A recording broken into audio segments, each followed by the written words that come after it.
Hello and welcome to digital assessments. So moving on from using digital tools for learning activities, we are going to look at different ways these digital tools can be used for assessment purposes. So sort of framed as digital assessment tools.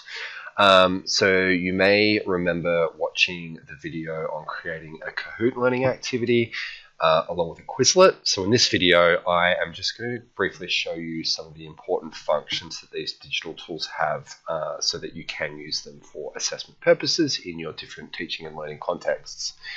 So as we normally would, whacking Kahoot into your search, just check that you are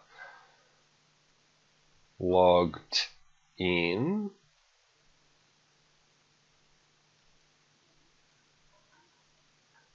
There we go, it's trying to sell me the paid version. Good, so just my personal account, which is the free version.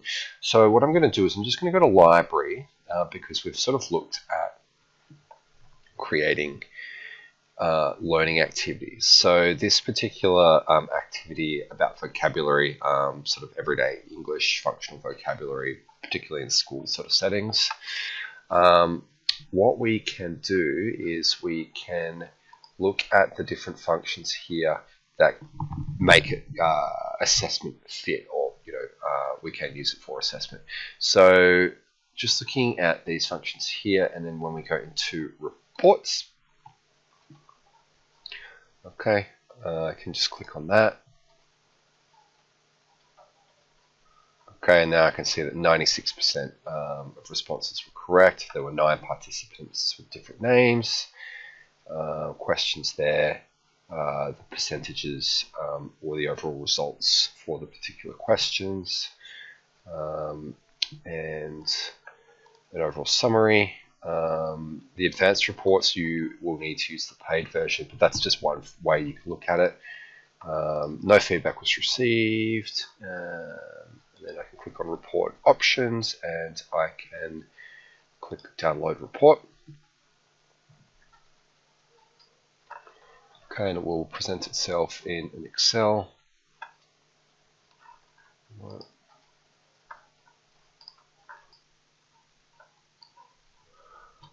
Okay, maximize that one and I'll just enable editing there. Okay, and we can see that I hosted it, when the date was, and then yeah, it's quite a good report actually. And then you can click on the different functions here, final scores, summary, and this is all in the free version. Yeah, it's quite a detailed report actually, which is pretty good. Okay, apparently that question was hard, and now we can look at the different varieties of assessment. Within, among the participants that took part in that demo.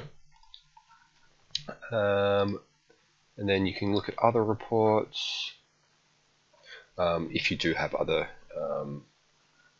Kahoots that have had people participating within them, and then you can look at it through that. So that is